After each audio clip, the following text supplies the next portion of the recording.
Welcome to Mogobe Nuggets of Wisdom podcast.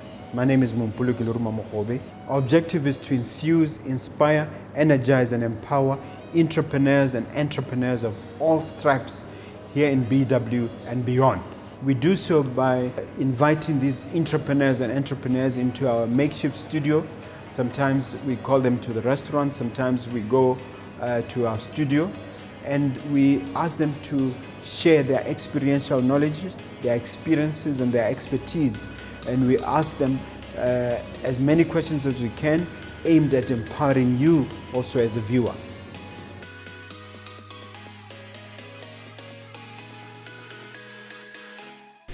Dumelang, that's what we say here in Botswana to mean hello and welcome. Welcome to Mogobe Nuggets of Wisdom podcast. I'm your host, Mompoloki Lerumo Mogobe. It's always a privilege and an honor to come and bring you life-changing and impactful business education.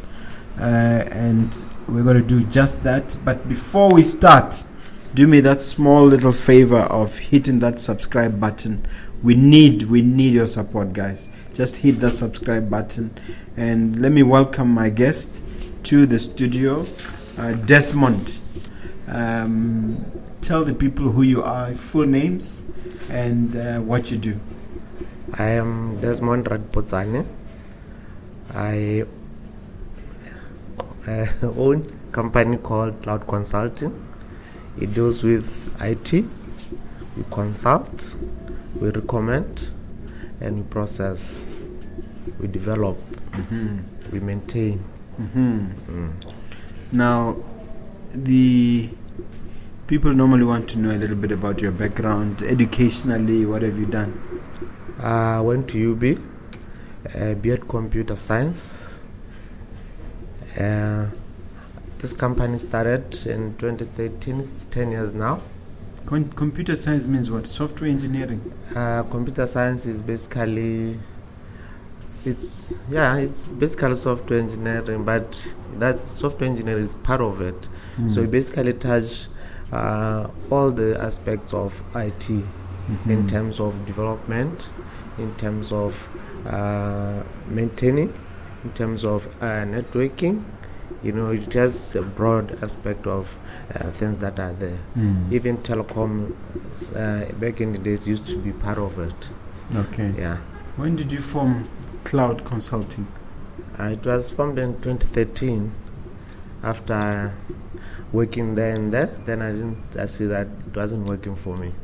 Yes. So basically, we started as a group of 4 people. So along the lines, they all went away, took different routes.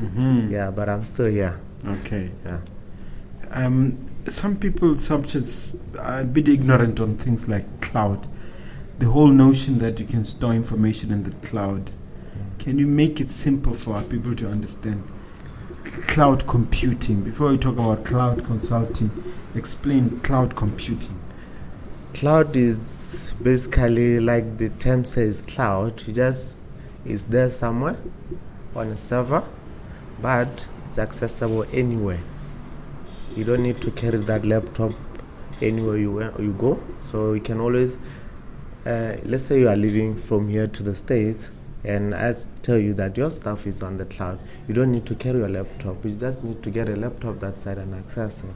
So that's basically what cloud means. Okay. Carry your information everywhere you are, or it's available to you wherever you are. Okay. Are there companies that you work with exclusively that control that space, or it's available for an entire world? It's available to anyone. Yes. Just need to know how to get the right companies to partner with, and the ones that you trust. Also, you get the reviews of every company that is out there for their services. Okay. Now, has cloud computing made cyber security better or worse? It's getting worse by the day. So you need to keep up. Okay. Every day. So that's why in my notes there I wrote that for AR, because it's basically development of IT going forward. If there are no cybersecurity guys, you won't be able to move forward. Yes. What do they do in the cloud? What do these criminals do in the cloud that has affected cybersecurity? There are a lot of reasons. Some just do it for fun. Some do it for getting information about certain people or certain products or companies so that they can leverage them. Yes.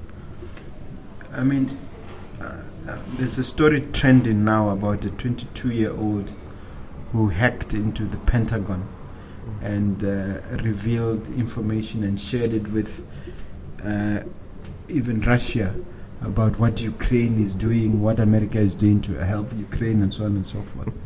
And it's a big story. He's been arrested. How do these youngsters manage to do so much damage? Yeah, like I was saying, we are moving towards tech, or we are growing towards tech. So we need to measure our lives to tech, because the way things are going, it's like the younger generation that's coming after our gen, and they get more into tech. Have you seen a 2-year-old using a phone? Back then, in our days, we didn't have those. So on the second revolution, we had computers. They were big. Now we get them to be on our hands. Like this is basically a computer. Yes. Yeah. So they are like tech savvy. They're always trying to find new things to do. And with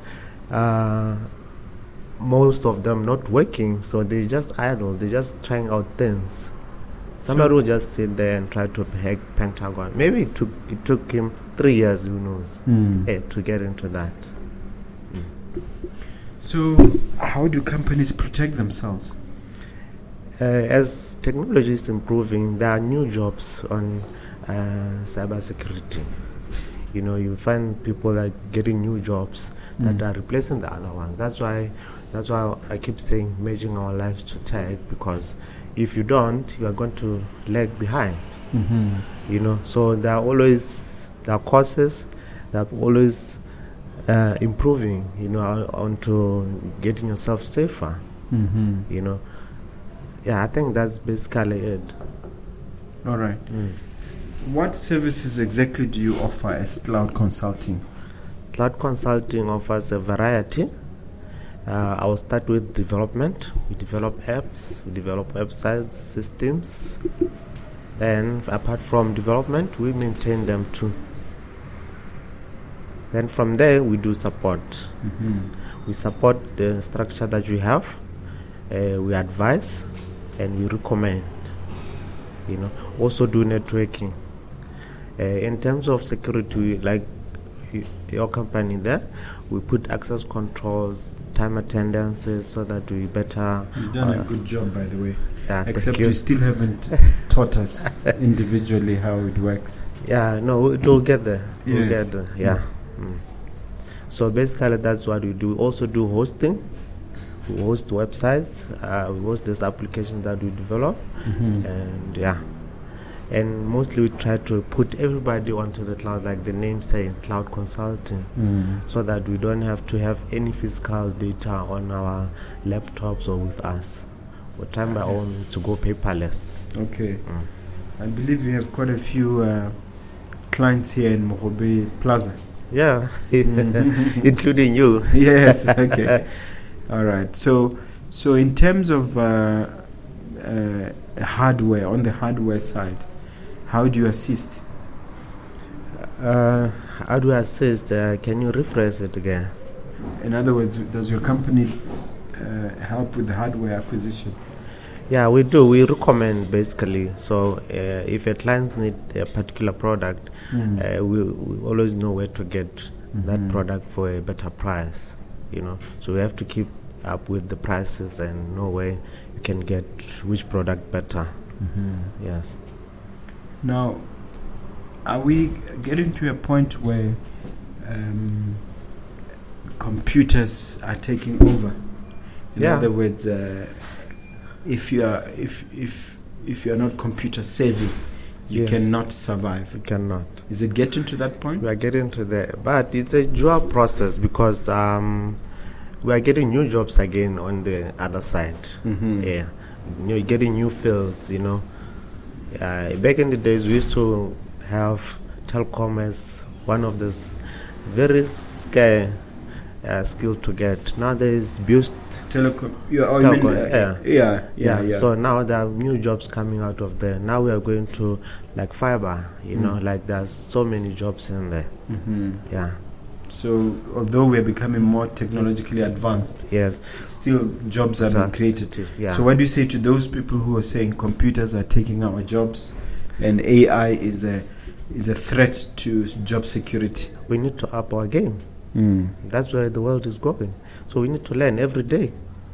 Yeah. If you lag behind, then it will cut you out.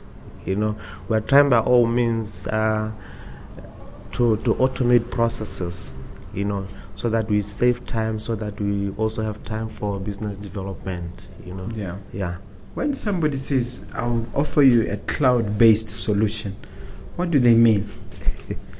That expression, and can you maybe give examples of how you offer that cloud-based solutions? Yeah, how we used to have our emails, like yours. Remember, I found you, they were hosted by some guy somewhere in Commerce Park. Yes. And the emails were stored onto computer. And he kept charging us. I don't know for what. Yeah. Now, I gave you a solution whereby we take those emails, put them in a server, so that we have access to it everywhere you go. Yes. Then also that's a cloud-based solution. That's a cloud-based solution. Even the backups, we can also provide a solution whereby your backup of your data is somewhere safer than being in a physical file like hard drives. People used to take hard drives and say, no, I'm keeping my backup here. What if it falls? Then that data is gone. Those guys who recover data will be charging you, rather than to have them somewhere whereby you can access them anywhere with any device that you have. We once had a case whereby a client of mine were robbed 7 laptops. 7. Yeah.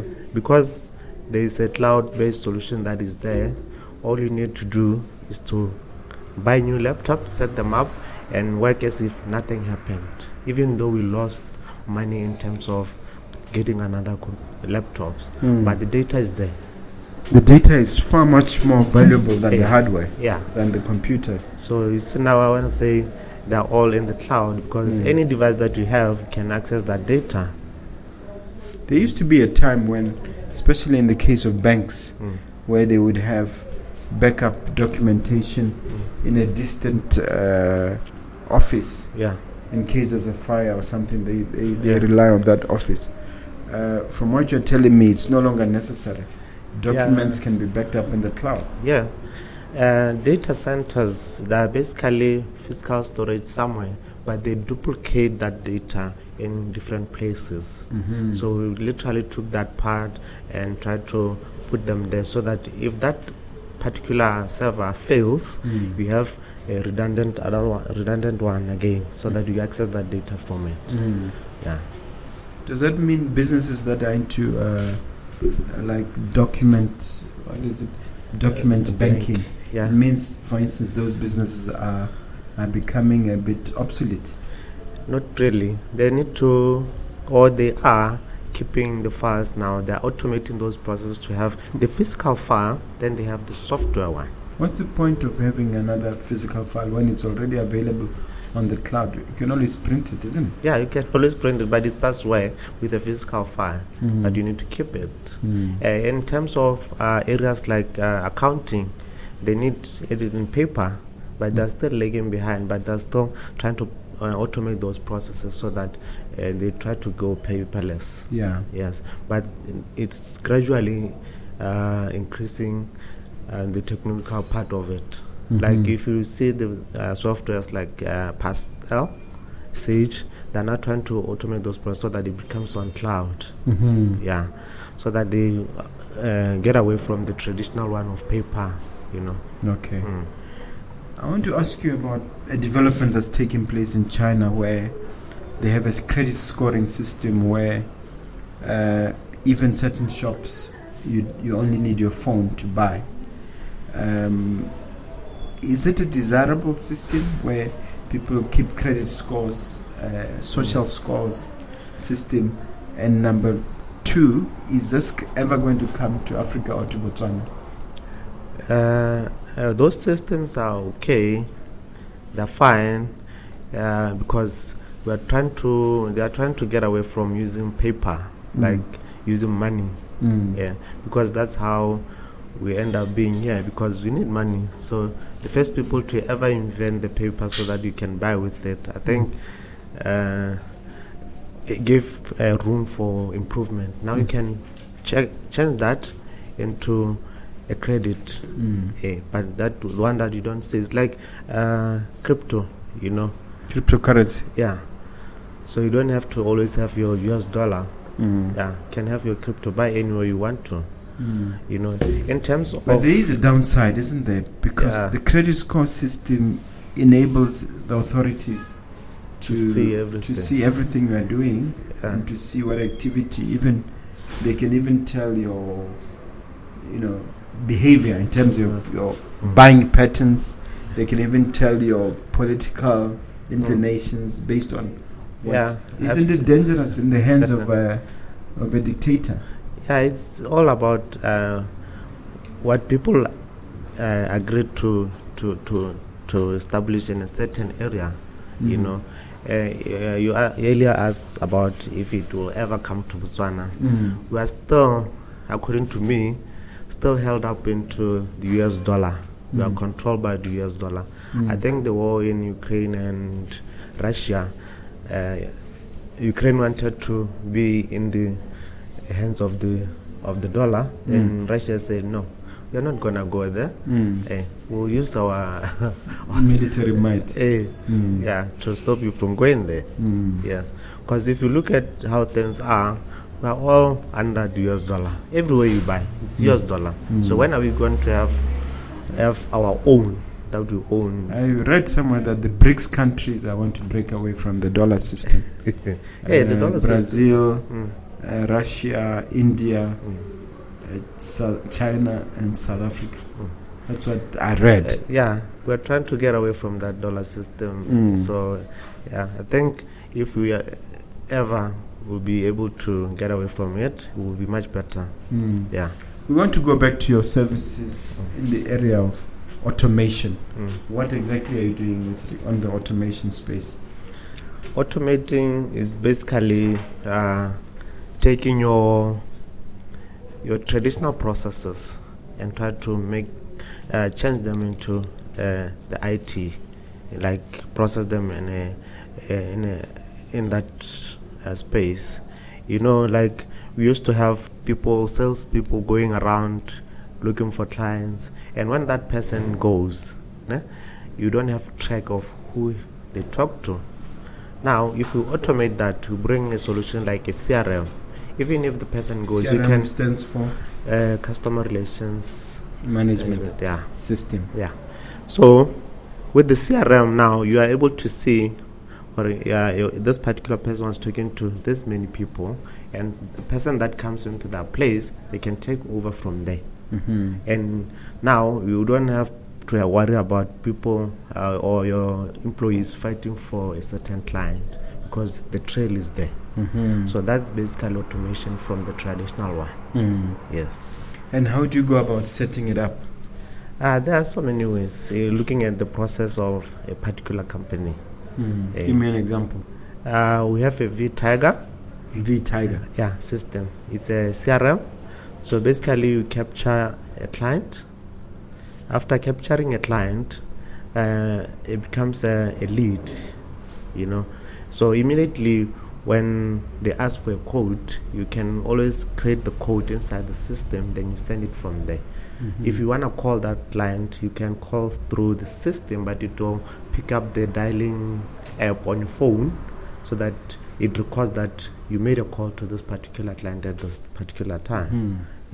So that's basically what a CRM does.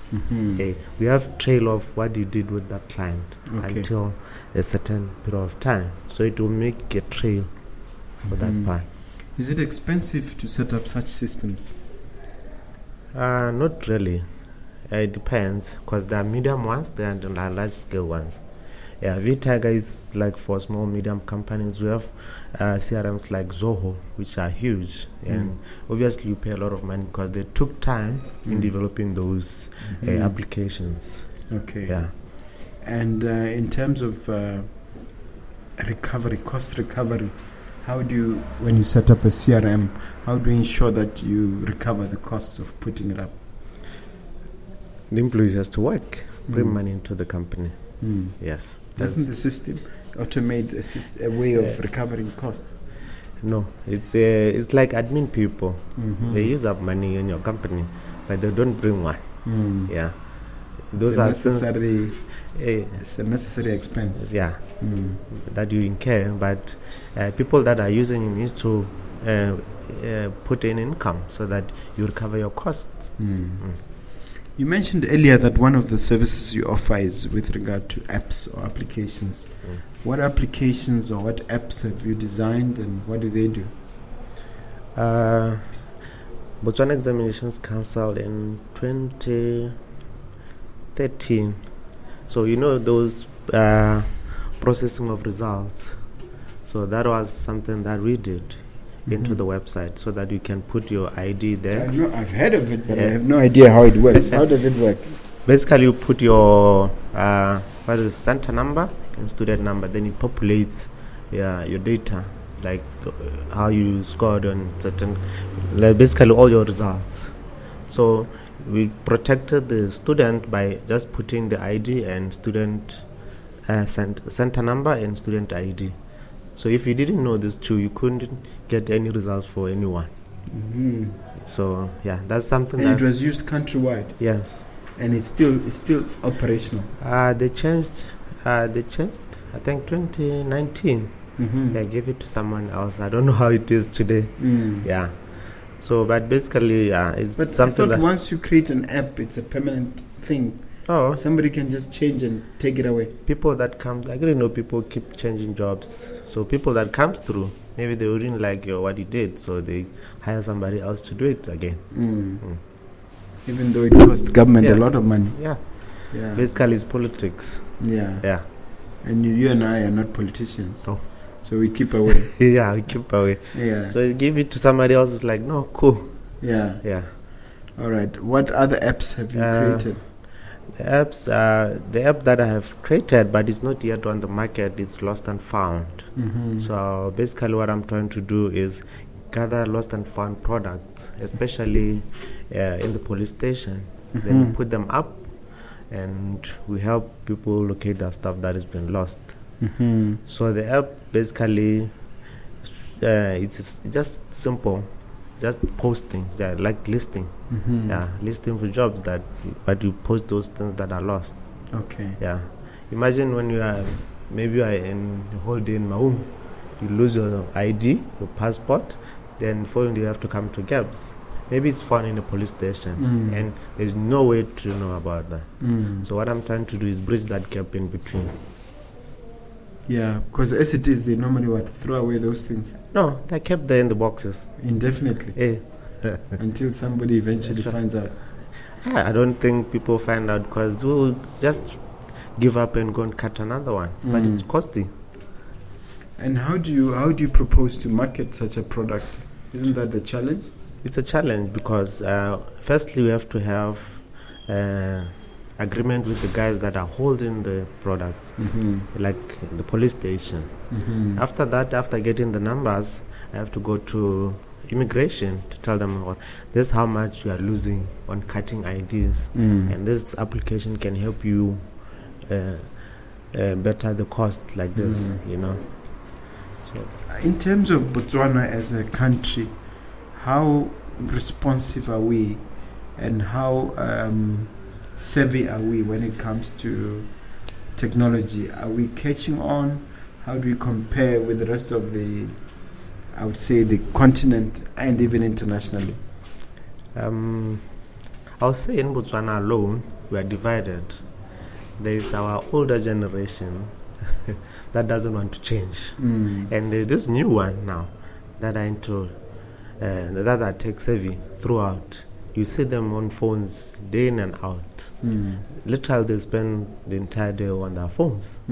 Yeah, there are some clients of mine that I normally ask if they ask me to develop maybe a website for them, maybe an e-commerce website. I'll be asking them, where's your clients? Where are your clients?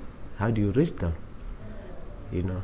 So the first answer that I normally get is through Facebook and stuff like that. But I tell them, no, they're on their phones. They're always on their phones. So you better make sure the product that you do stays on the phone.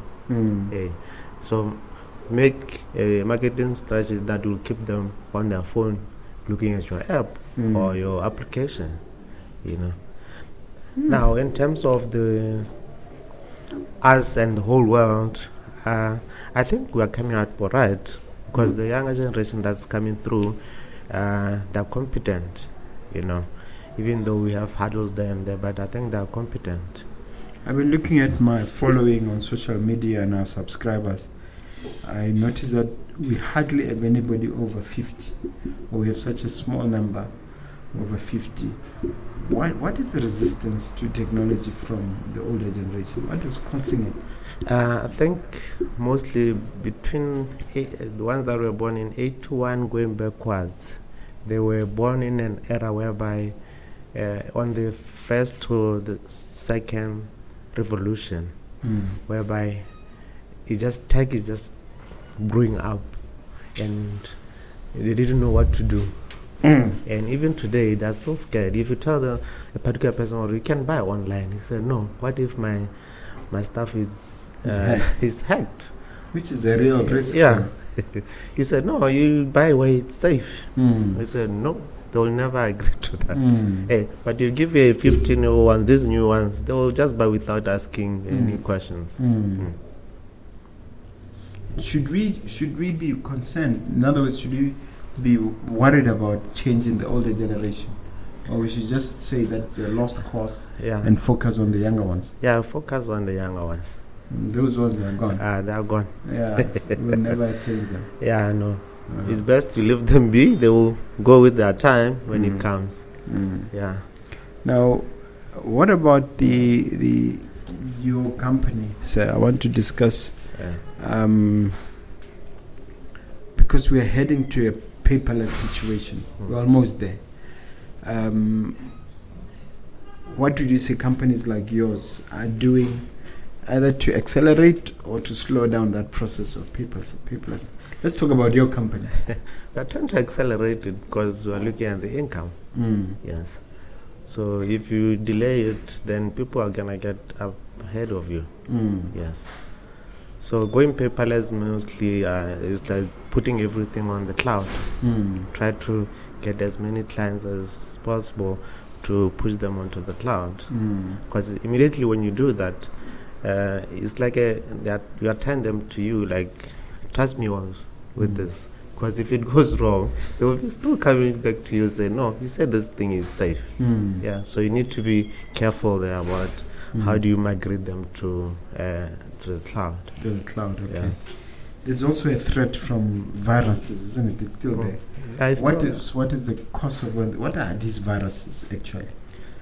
Because they are not literal viruses, but they are viruses. Yeah, that thing is it's in theory, it's just these guys that develop antiviruses are the ones also who are doing the viruses, according to me. They just put a virus there. When it gets bad, they make an update onto the softwares. Then that sounds very, very deceitful. Is it not illegal? How do we know? There's not. Mostly, you wouldn't know where it's coming from. Because I have heard that even some hackers are paid for by these big companies to generate work. Yeah, even that guy who was it. The Russian guy who hacked into, who was able to get data from Barack Obama's iPhone. You know what they did? They hired him afterwards, so that he makes sure that this thing doesn't happen again. They hired him to correct that. To protect the president's phone. That's interesting. Yeah. So I suppose the big question is what actually are these viruses? I mean, that's what my curious mind is. Yeah. Viruses basically are different, so they do different things. There are ones that when you do your passcode, maybe you do 4 digits. There are other ones that will like trying to guess that pattern of yours. It's called a hash code. So they will randomly be doing numbers so that they try to mess that. So it's just somebody will run that code and just leave it there. So if I was able to show you, we don't have the screens here. If we had time, we'd project and I will show you the websites that I'm managing and even the attacks, daily attacks on those websites. There are many. Hopefully ours is safe because you're managing it. Yeah, yes. Yeah. Why would somebody want to attack us, for instance? Why would somebody want to attack a property company, or even let's say even the law firm which you're also assisting? Yeah, the law firm, mostly they will want data for particular clients. Yes. It depends on which industry are you in. For the property one, I wouldn't know. I wouldn't know because I haven't seen any. So do you then create a firewall to protect against cyber attacks? Yeah, so I also recommend antiviruses that are available. Then we protect us against those using them. Okay. And let's talk about your brand specifically, Cloud Consulting. What are the future plans in terms of growth? We already started. We are trying to get as much companies into support contracts because contracts are better in terms of managing them because you specify particular times whereby you go and check on regular basis. You check on those maybe hardware or software, make sure they're up to date. They're okay in terms of if it's a fiscal one, the conditions that are in are okay. So the plan is to get more clients. Clients, yes. Okay. And I mean, if we're talking 10, 15 years, what are we talking about? We're talking about having a hub. Yes, that's always been my dream. Having a hub whereby you can just get in the morning, look for your website, in the afternoon it's up and running. Yeah. Or you want a logo, just get in, like a walk-in, whereby you just walk in and say, I want a logo, then you get it and go.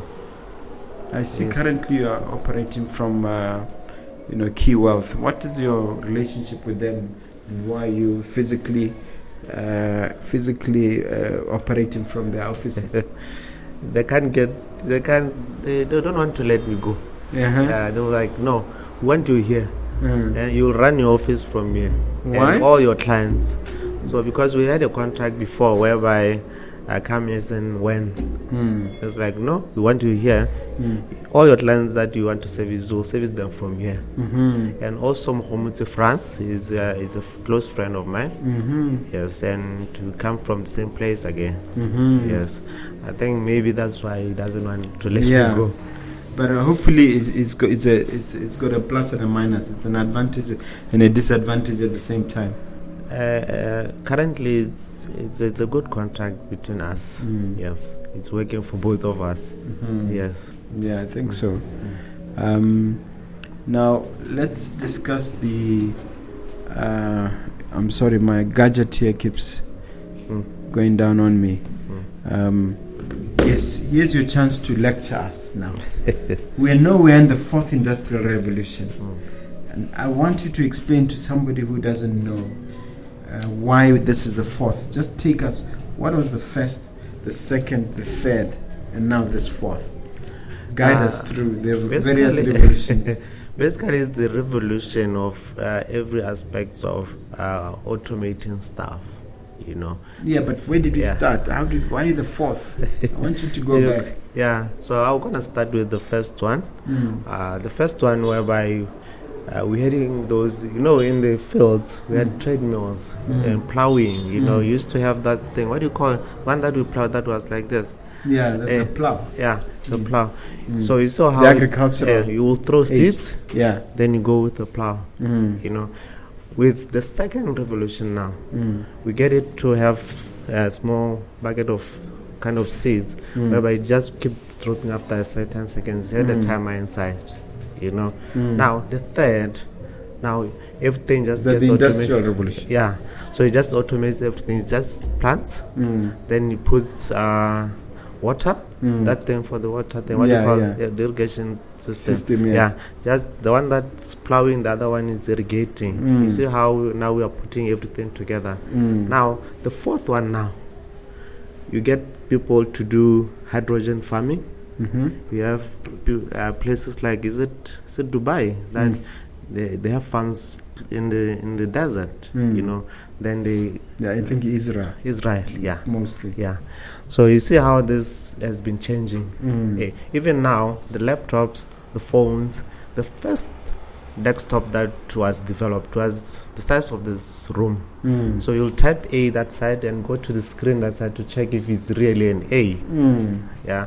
So now we keep bringing it down into the size of this. Now we have iWatches that are like this size. When it's connected to your iPhone, when it rings, you actually see who is calling. Yeah, I've seen drop. that. Some people have those. Yeah. Yes. My wife had it. Yeah. So you see how it's coming into smaller sizes. That's the revolution that we're talking about. It's coming from, it's developing. We used to have phones whereby it's just text and call. Now we can video call, we can go live. People are making money in other countries, like having channels like your channel. I think you'll be making money if you're somewhere else, not here. Yeah. I think we'll get there though. Well, hopefully. And you might advise me, how are you going to get there? How do you think we're going to get there? The problem with Botswana is numbers. We are small. I think that's the only holding thing that's keeping us from getting there. Yes. So I'm not sure how we're going to break through, but definitely one day we'll get there. So maybe we need to have more children. Yeah, maybe. Increase the population. Yeah. SMEs, what do you have to share on that? Let's support SMEs. We are just companies that are medium there, small. We don't have buying power to buy a lot of stuff so that we are able to break through. That's why I think we are called SMEs. So as much as you can, help those guys, help us to get through there. Yeah. So you want the viewer to get closer to SMEs such as yourself. Yes. Yeah. Especially in Botswana, because I think we have a lot of potential, just that we are not given the chance to show. Is there anything that government is doing or should be doing that is not doing in the space, in the technology space, in the IT space? I don't think government is doing anything. I think there are other companies like Standard and Stanbic. They have hubs whereby they incubate companies. You can have your staff working from there. Doesn't the government have Botswana Innovation Hub? But that one is they've even added D now, Botswana Innovation and Digitization Hub. Yeah, you get audited or checked before you can even have a space there and check if your products are viable. So that side you can just go there, present your stuff there. So that is limiting innovation. Yeah, they should allow people to come. Yeah, other countries, like, they have been talking about having free internet everywhere. So where is it now? I don't know if it was just for the past elections or what, but you have it somewhere in the malls, but it's not always. I had a guest here before who said our problem sometimes is we depend too much in government, but my view is that something that big will require government. Individuals can't do it. Yeah, that's true. Yeah, totally true. And also, the government is the biggest employer. So we gotta look up to him. Yes. There's no way. But you're just saying they're not doing enough. What should they be doing? Or you're saying they're not doing anything? I don't think they're doing anything. What should they be doing? What would be your advice? Firstly, I think in the education sector it needs to change a lot. You should be having kids start programming at primary. You know, they should be learning STEM. You know, but they start doing things that are a bit technological when they are doing standard 7. I think Form 1. Yeah. So if it was me, I would say standard 1. They should be in a classroom full of computers, laptops, so that we start there. Because STEM is what? Science, technology, engineering, and maths. Yeah. So, and currently you are saying the government only starts that at what? I'm not sure. I think it's late. My daughter is doing standard 3. I haven't heard anything of that sort. So she's learning by herself, just on your computer, on your laptop. And there are guys, there are some guys upstairs, I think 4th floor, that are doing STEM. There used to be some guys there. They left. They're still there. I think they may have. I'm not sure. I'll check. Yeah, those things. I admire those guys because they are trying to teach these young ones from 4 years until 11, 12 years, so they teach them STEM. I think that was a good idea. It's just that my daughter is far, so And you do have people such as Elon Musk, for instance, who are doing unbelievable things. And I'm mentioning his name to ask you, who are your heroes? Who do you look up to? The late founder of Apple, Steve Jobs.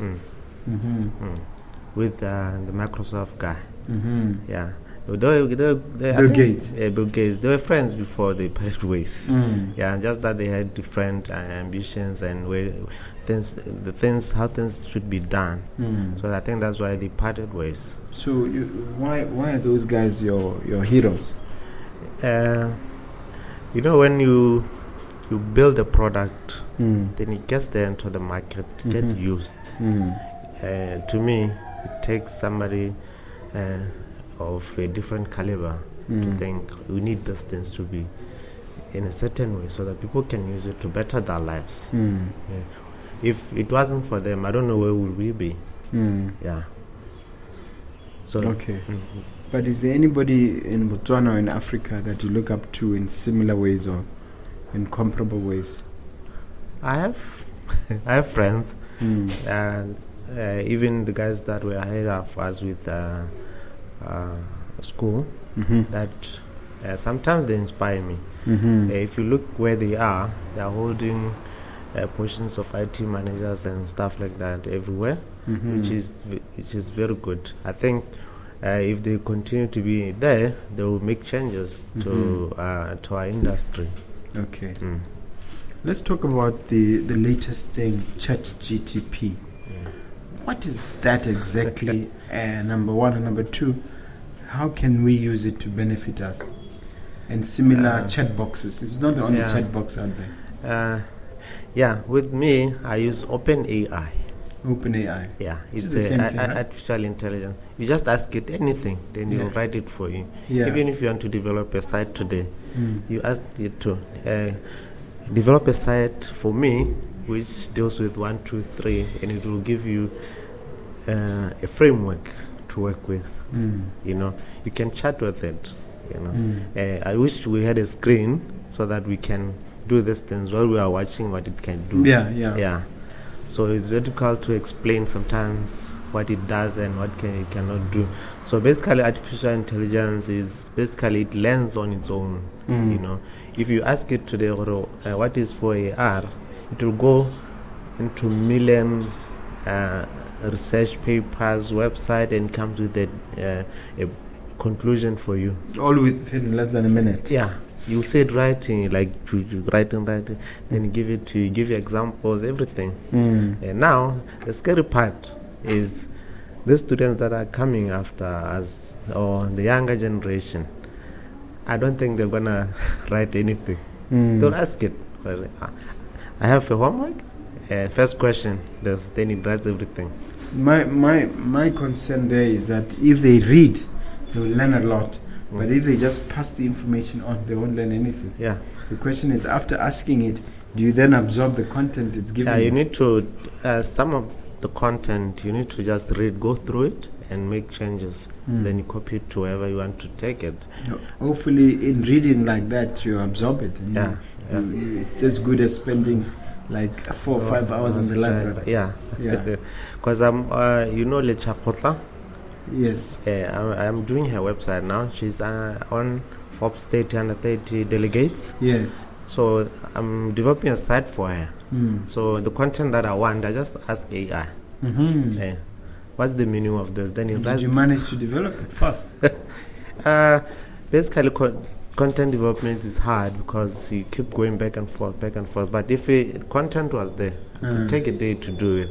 Yeah. Because you need pictures, you need stories, you need testimonials. Also, you need to do your SEO ranking on Google. So as much as we have that content, you need to structure it in a way that it's accepted by Google, so that it gets higher rankings. So that's like search engine optimization. Now, let me ask you, what are the pros and the cons of AI? The dangers, the advantages and the dangers. Yeah, like we said, the dangers is I don't think the younger generation is going to work or try to come up with content that is authentic, that they developed. They will just ask it. Even for homeworks, exams, preparing for exams, So I think we're gonna have a challenge there.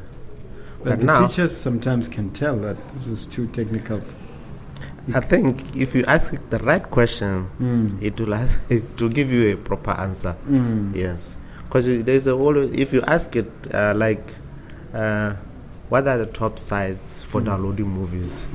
If you use OpenAI, it will tell you that no, I'm just an artificial intelligence system that I cannot deal with give you this information. Then if you ask it, now, what are the top sites that I'm not allowed to watch? It will give you those. Okay, so you're cheating it a little bit. You trick it a bit.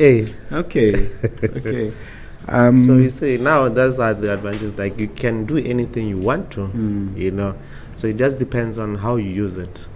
Now, is it getting? Because I've seen on TikTok and other, I think also on Insta, people claiming that it is so advanced you can emulate someone's voice. You can even get even your own voice. You can create new videos of yourself saying things that you never said, looking original and authentic. So have you tested it to that point? And is it true you can take it that far? One thing that I've tested was about a conversation on WhatsApp. I could construct a conversation whereby, let's say I'm speaking to you, I would like right at the top there's Mr. Mogobe, and I'll write what I want, then I respond, it responds, having that conversation. You are the one, me, I'm writing properly, but then it responds intelligently to whatever I'm saying. I'm just making a conversation that we can have over WhatsApp. But that's the content that I created. Then I can screenshot it and send it to you. Then no, but I've never said this. But I can distribute to anyone. But the number will be there, your number, your name, and the conversations that we had. And who's going to believe what is coming from AI or is the actual conversation that we had? But you are fraudulently creating text that I'm said to have uttered when I haven't. But you say that. But I think normally when you send a WhatsApp, it will say white, green, and white, depending on everything. It will duplicate everything. Isn't that illegal? I don't know. I think it is. Yeah, it's fraud. Yeah, it's fraud. You can tell me better from I think it's fraudulent. It's clearly fraudulent. But so that's the beauty about AI, because you can do anything. If you ask it right, it will give you almost everything that you need. So because it's so advanced, the ideas are endless. We never know what we can do until you try it. Okay. Yeah. And it's That's around $1, $2 a month, I think. If it's an app. Yeah. But if you're getting directly through Google, it's free, isn't it? Yeah. Yeah. The paid ones are better because they're getting updates like every day. So Okay, getting because this new this model. one on it's the one on Google. It's up to date until the end of 2021, from what I recall. Yeah. So the new ones, are they up to date up to now?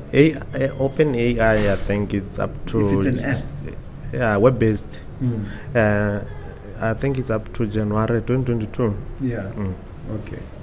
Now I want to ask you about a challenge I have in cyberspace, where a number of people, I assume, have taken my identity and recreated it on Instagram and have opened new accounts. Some using my full names, others using my truncated names with them.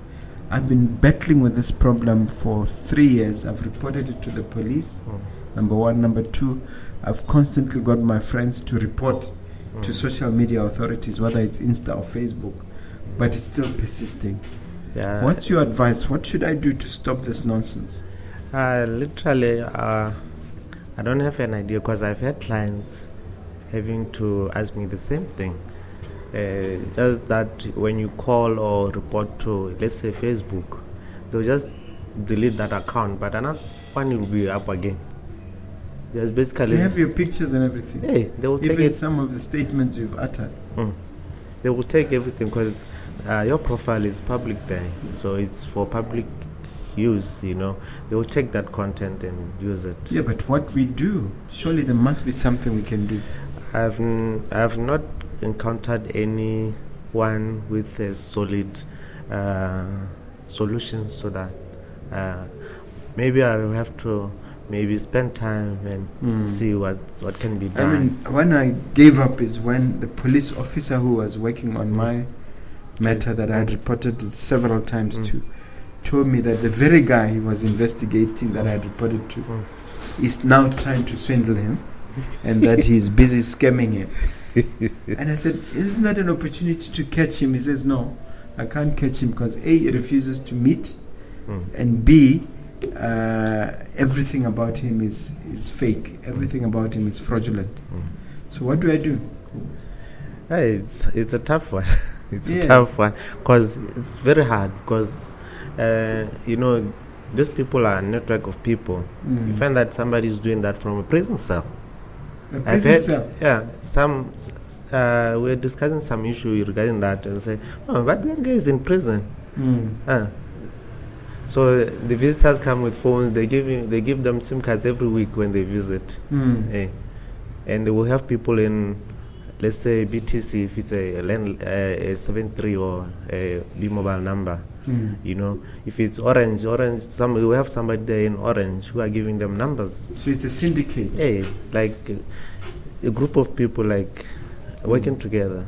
You see, what really breaks my heart is that they've taken people's pension money, claiming that it's me. I've heard a guy come here crying, saying I've taken his money. Some woman also saying there's something similar. I said, I know nothing about that. There's a lawyer who called me from Maum, taking large sums of money, saying that, Mr. Mogobe, but here you are, you took our money. I think also we need education, teaching people about cyber. Cybercrime. I think we lack that knowledge. Yes, because I think it happens to like elderly people, especially people who are retiring. They're targeting their retirement money. And the sad part is they use me.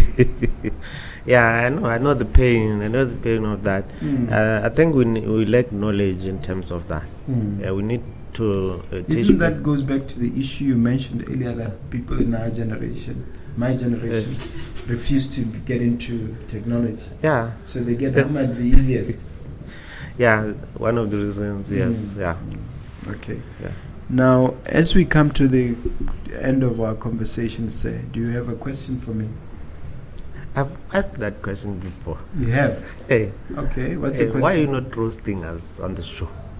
Why am I not? Roasting us. Roasting. In other words, cross-examining you like you're in court. Kind of. I have those skills. I can do it.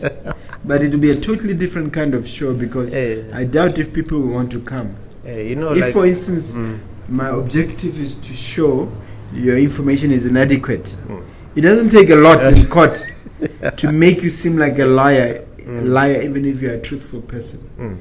Because all I do is ask you 3 or 4 questions and then demonstrate small inconsistencies and then exaggerate them. Yeah. Very soon you'll be crying. You'll be crying on my own show. Yeah. Is that what you want me to do?